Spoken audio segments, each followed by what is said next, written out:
Tonight on Reel to Reel, we'll see how the confraternity of Christian doctrine is meeting the demands of a modern world. And travel to Pittsburgh, Pennsylvania to visit a group of high-stepping college students. Rosemary Bruno will be along to update us on current events. And Father Tom Legere will share some insights on seeking the true self. All that and more tonight. Hello, I'm Father Dave McGowan. And I'm Isabel Gauvry. Welcome to Reel to Reel.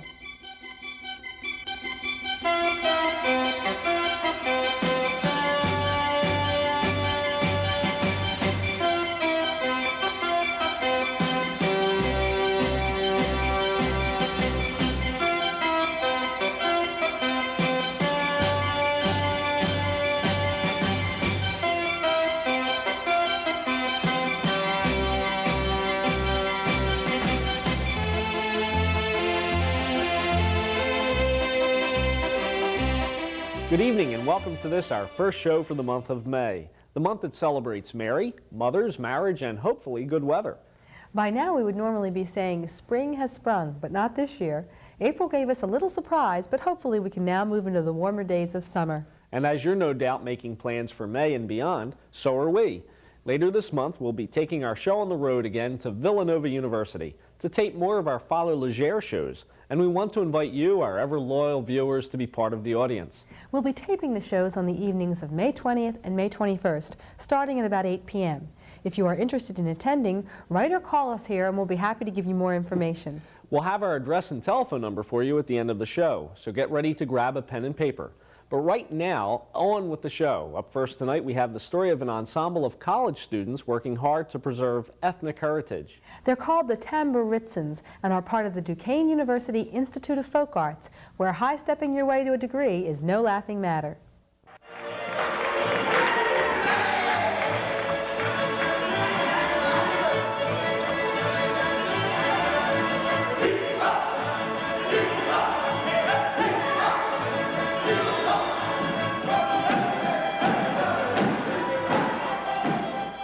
The Tamburitans Folk Ensemble, 40 talented young Americans bringing the dance and music of Eastern Europe to audiences across the United States.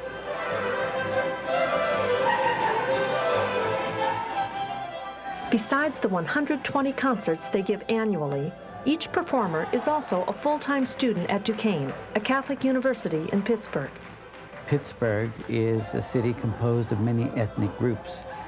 And Duquesne has always tried to respect that and has welcomed the Tamburitans here to maintain the tradition of Eastern European song, dance, culture, folklore. All 40 student performers are given full scholarships by Duquesne University, home of the Tamburitans since 1937.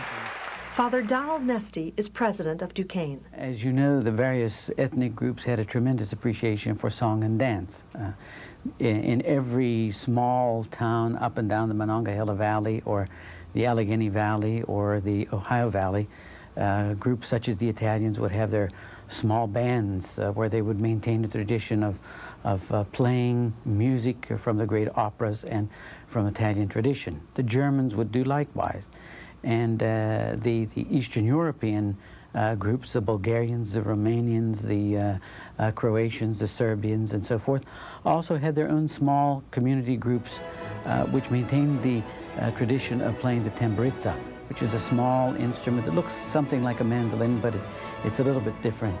And because of those small community groups, it was only natural that they should develop into a larger performing group, and ultimately were invited to Duquesne to be related to the university.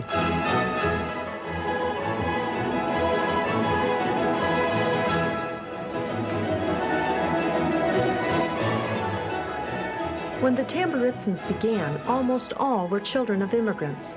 50 years later, most, like David Nosel, are second or third generation. My dad always tells stories about, how proud my grandparents would be and, seeing me up there on stage and doing that kind of thing, because it's the same language and, the songs that they used to sing.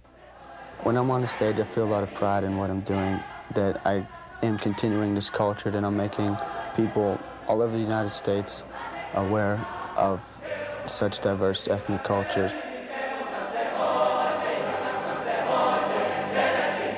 Artistic director, and once a Tamburitzan himself, Nick Jordanoff. So besides obvious learning of the material, the songs, the dances, they have to learn the pronunciation of all of the different dialects and languages they sing. They also have to learn the meaning. How can you sing a love song in some language and not know the words you're singing?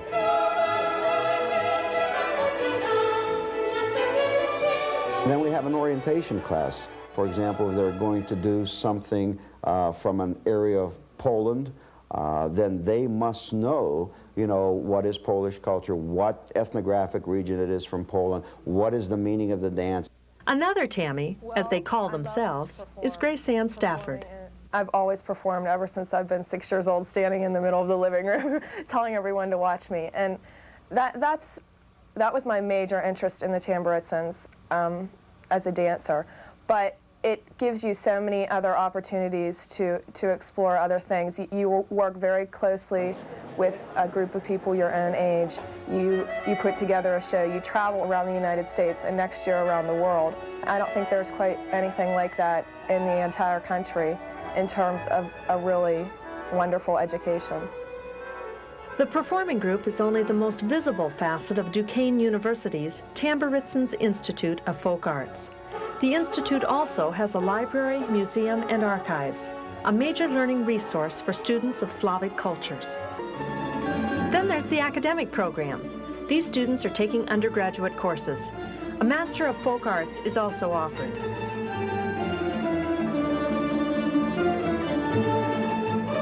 Take 4 measures in G again. And after the 4th measure, hit the high G again. 3, 4, 5, 6, again. Out, in, out. One of the most important areas is the community outreach program.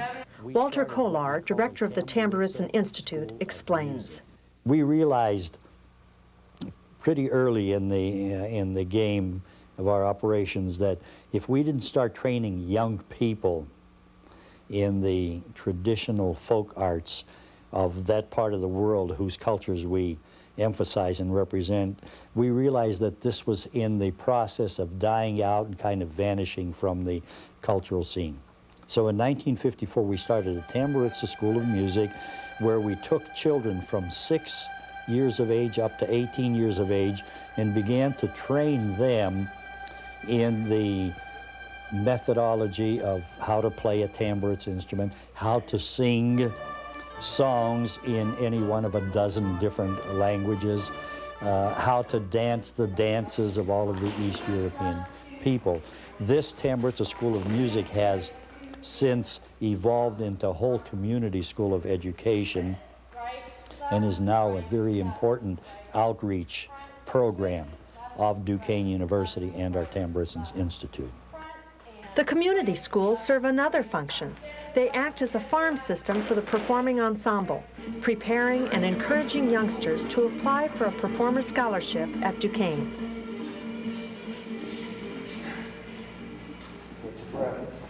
Auditions begin in February to see who will replace graduating seniors. The first consideration, obviously, is talent. The second one is academics.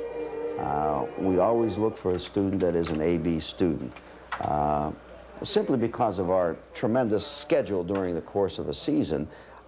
So we try to take students that already have good study habits, have performed well in high school.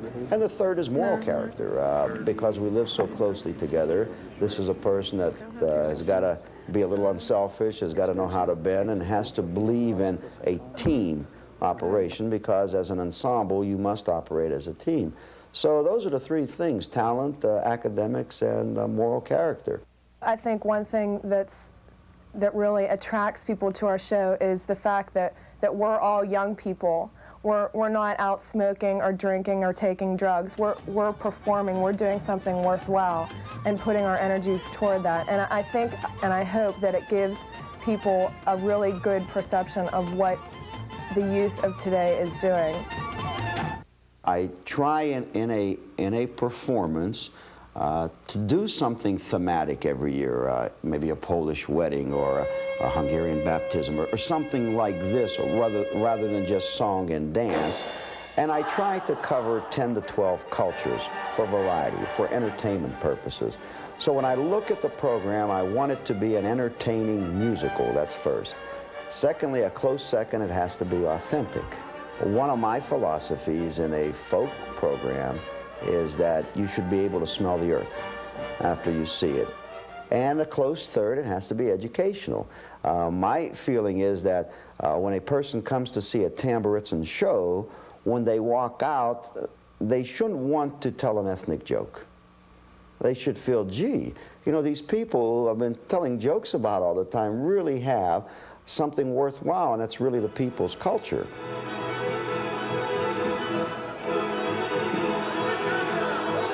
Kierkegaard, when talking about various levels of behavior, always said that the aesthetic was the doorstep to the spiritual. Whenever I see these students perform before audiences, and when I see the joy that they bring to people, when I see what song and dance, performance, beautiful costumes, the energy, the dedication with which they put into it, the kind of discipline that they have to incorporate into their lives to be able to perform, and I watch the responses of the audience, I know that something is happening on a transcultural basis. I know that something is happening on an aesthetic basis, and certainly their hearts are touched in such a way that ordinarily wouldn't happen to them under other circumstances.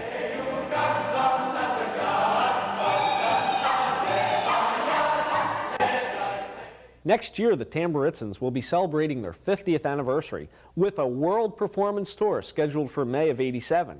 We join them in hoping that the current tensions have died down by next year and their celebration tour will be both safe and happy. Let's take a short break, but stay with us, there's more to come.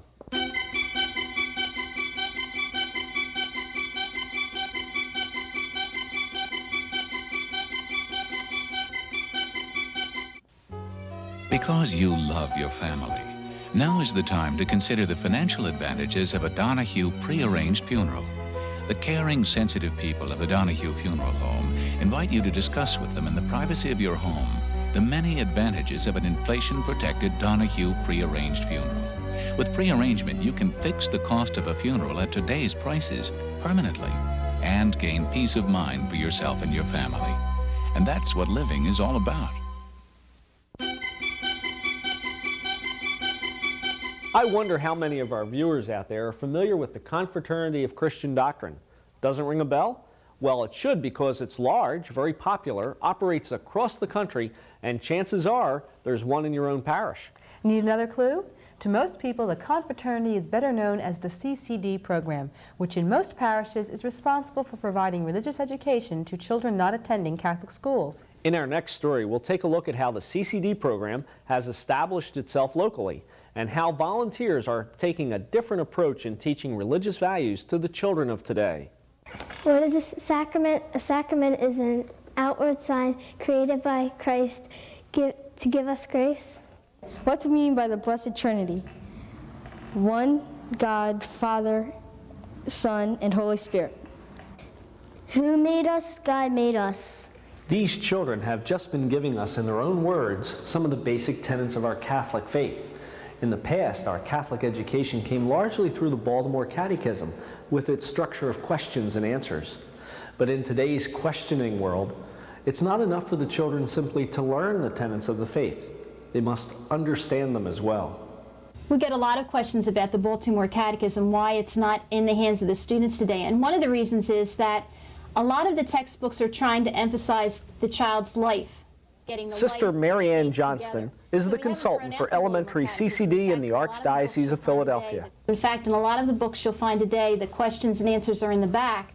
But what we're trying to do is show how the student's life and faith come together. Many of the programs have special classes for children with special handicaps, whether they're blind or deaf or perhaps emotionally or developmentally retarded in some way. A lot of times when a person first begins to teach, they think they should get the textbook and read the textbook or have the child read the textbook.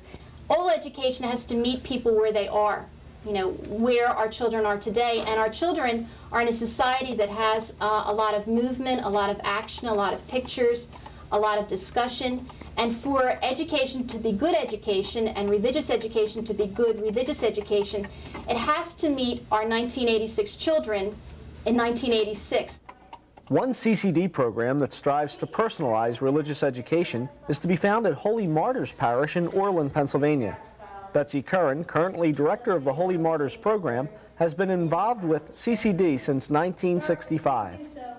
Our CCD program deals with children that have a variety of needs. We have a fair percentage of children who are learning disabled and who are gifted, as well as the average placement child. So by staying in a variety of methods, we try to accommodate all of the needs of the children that we meet. I think all children learn. We all remember the things that we've done. And by providing role play, I think the children will remember for a longer period of time because it relates better to their life experience. We try to incorporate role play and experiences that happen in church so that the children are comfortable being in church. We also include as much music and gross motor activity as we can. And of course then there's the teacher who does magic. Joe Lenve has been teaching CCD for 3 years. Recently, Joe started using magic both as a teaching aid and as an attention grabber. He believes CCD is important because it's the child's first formal experience with the church as a faith community. Have you found magic to be a helpful technique?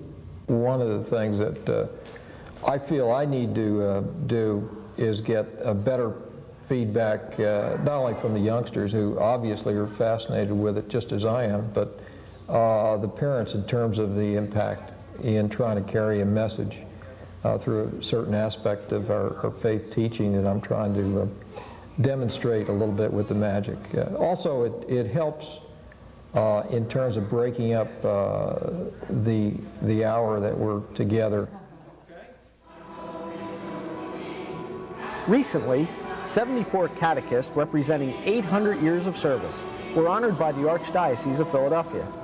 St. Pius X awards were presented to those teachers who have volunteered for 10 or more years.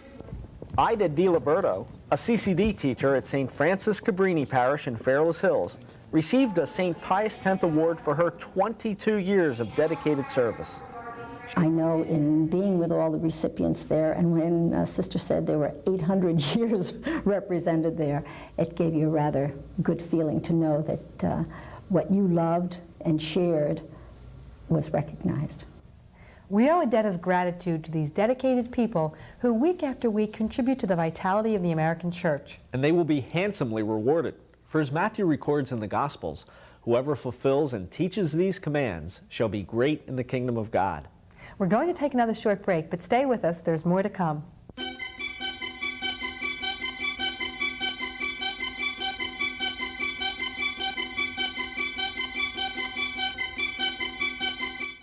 The House of Charity can be found at work throughout South Jersey, wherever there is suffering and distress. Through its agencies, compassionate care goes to the elderly. The needy receive food and clothing. Special education programs administered to the mentally handicapped. Expectant mothers receive pre- and postnatal care, and medical services are rendered to the ill. Support the House of Charity in South Jersey. Touch someone's life with love.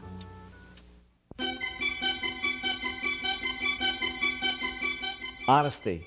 We like to think we're honest and that we're honest with others, but how often do we drag ourselves down by judging others unfairly or rationalizing away our faults? It's a tough order to see the good in all things, and working towards that is the subject of tonight's relationships with Father Tom Legere. Greetings in the Lord. In trying to grow spiritually, an awareness of our own sinfulness is no obstacle. In fact, in a strange kind of a way, it's almost a requirement. Let me explain. When we hear that word sin, a lot of times we tend to have a very negative reaction. because we associate it with a lot of guilt. But when you go back to the New Testament and take a look at that word, you see that it simply means missing the mark. And who of us does not miss the mark? All of nature is constantly missing the mark.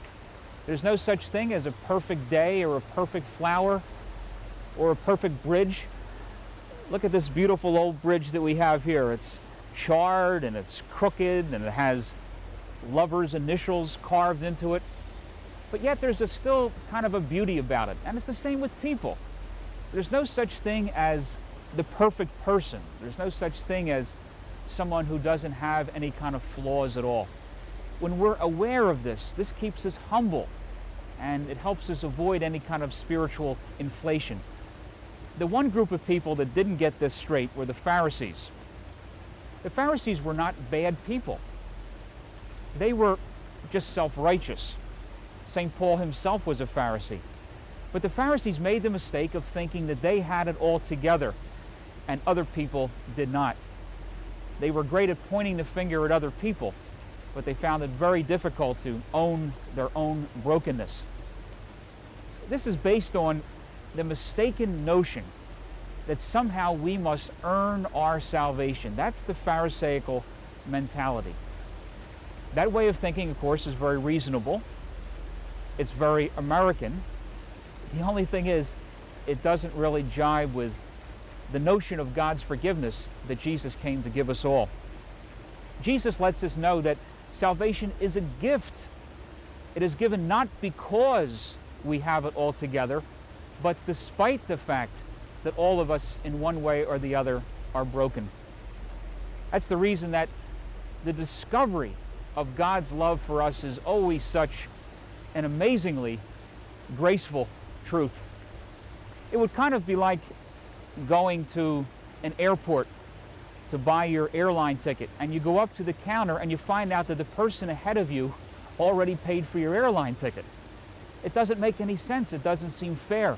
But yet that is the way God's love is for all of us. The discovery of His great love in our hearts for us unconditionally is the pearl of great price. And the beautiful thing is that we don't have to put that pearl there. We only have to uncover it. However, this is the difficult thing. In order for us to get in touch with our own inner beauty, first of all, we have to face our own brokenness. As they say, the truth will set you free. But first of all, it'll make you miserable. And that's why we have to go through the very difficult job of taking a look at ourselves exactly as we are. We have to do what Carl Jung spoke about when he spoke about accepting one's own shadow. In our Catholic tradition, we have a marvelous way of dealing with this in the sacrament of reconciliation. There we have the psychologically safe space in which we can face our own brokenness and yet break through to a sense of our own inner beauty. It is there in the context of God's love that we discover the fact that we are broken, but we also discover the fact that there are springs of living water deep inside ourselves that we have not put there.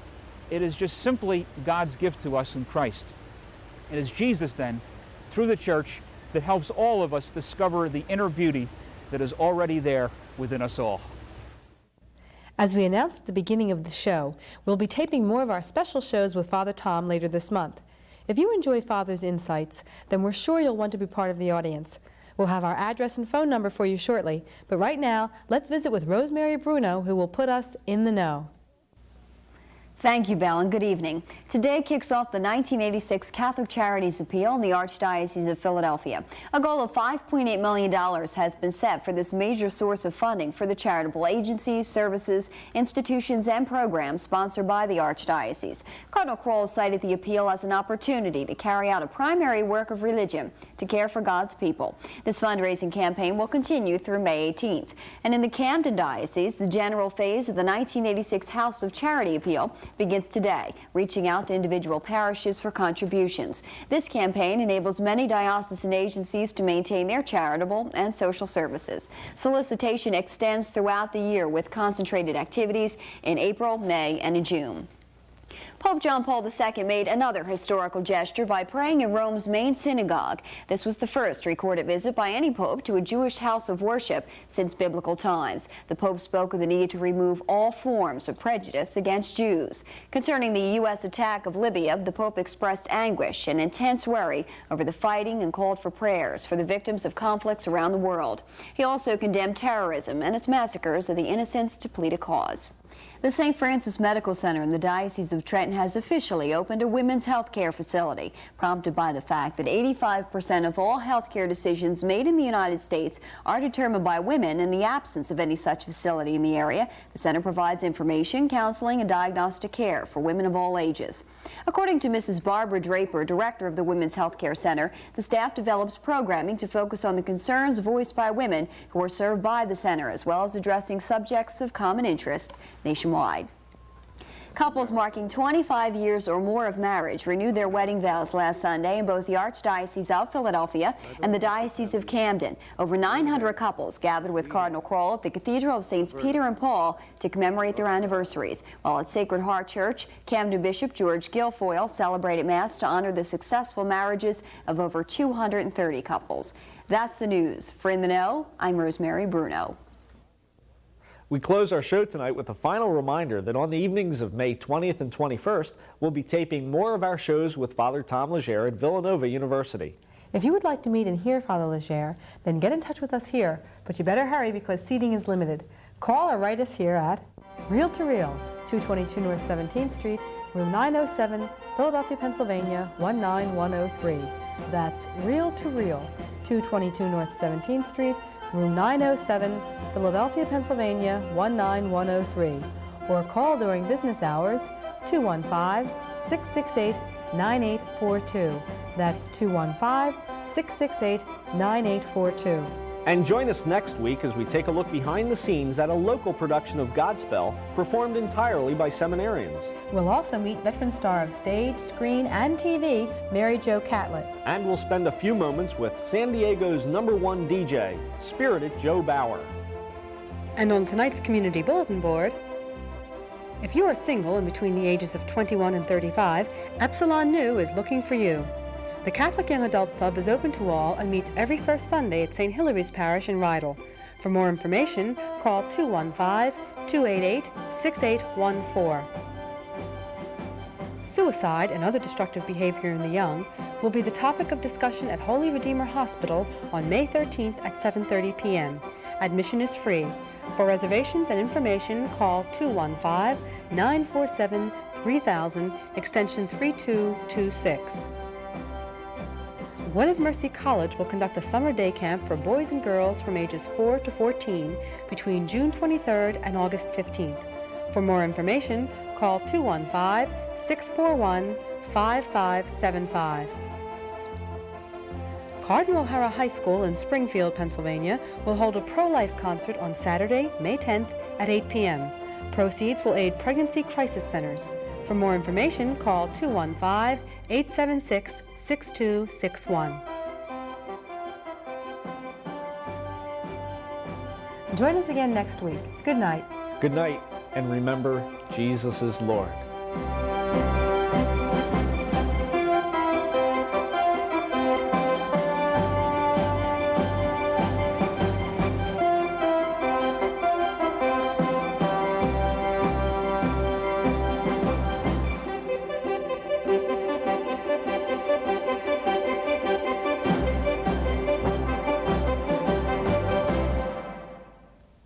Travel arrangements for Reel to Reel by Atkinson and Mullen Travel of Media, PA. Phone area 215-565-7070.